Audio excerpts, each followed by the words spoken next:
with a pin.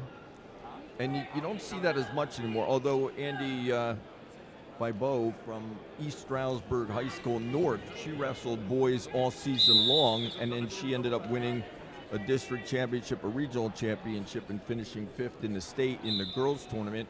And she's told me that wrestling the boys throughout the regular season really helped her when it came to wrestling the girls in this, in the postseason tournament. Yeah, and on that topic, Lehigh Wrestling, they'll have a women's team. Is it this year or in 2 years? Yeah, 2 years. Yep. Yeah, 2 years, and they have a commitment. Audrey Jimenez, who was in the Olympic trial finals, she won a state title in the boys division out of Arizona. She won 3 state titles with the girls and decided, you know what, this is too easy.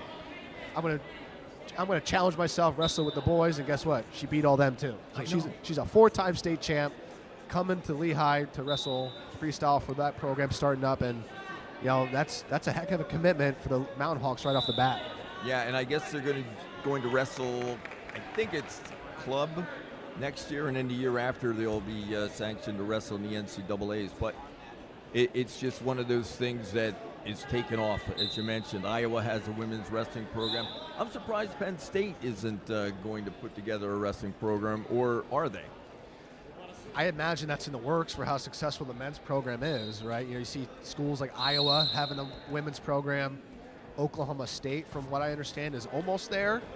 I think, to be honest with you, to be frank, I think the NIL stuff kind of killed a lot of that momentum because, the alumni want to see the men's program succeed, so a lot of the money donated goes towards the NILs to pay those athletes, which is unfortunate. It's a sad reality of it, but I think they're finding ways to divide some of that money into the women's programs and support that aspect as well. So I think, give that a few more years, and that's going to really boom and explode into, some successful programs at those big schools, and it's going to trickle down to the smaller schools. Have a good match going on that we're seeing right now on mat number 2. Joe Bussell winning 2-1.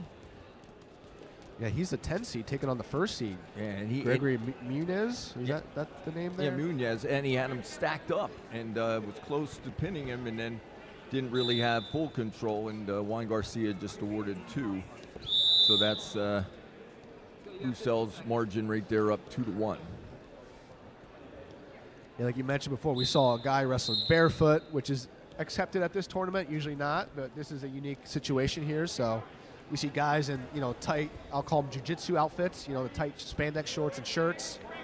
And you see guys in singlets and wrestling shoes too. So you see a lot of different outfits, should we call them, uniforms. Well, there's going to be a lot of different ones here. And again, typically not what you see, but for this event, just bringing people in to get competition, really cool to see. And last year, I was telling you, there was a group of roofers. There were like 5 or 6 guys who worked for a roofing company, and they all were training for a little while. And they came in and wrestled, and they had so much fun. And a couple of them did really, really well. And it was just one of those things that kind of brought them together as a group and working for the same company. So this tournament also a lot of fun for many people. Nothing like a roofing union retreat to go to a wrestling tournament and wrestling. Hope to not have a heart attack while you're out there, right? Right, wrestling. And practicing, during their lunch breaks, wrestling on the roof, you know, and then coming out. But sounds safe, but I love it. Sounds really safe. Oh, watch out below. Yeah, so we're still on mat number 2 here. Bussell, 4-1 lead, 3rd period, 30 seconds left. We might see our first major upset here, Bob. And over on mat 1, probably one of the best names in the tournament, Frank Stallone. From the Sly Stallone's brother. And I think Frank was a singer and did the song Maniac in, what was that, Flashdance. Yeah, there we go.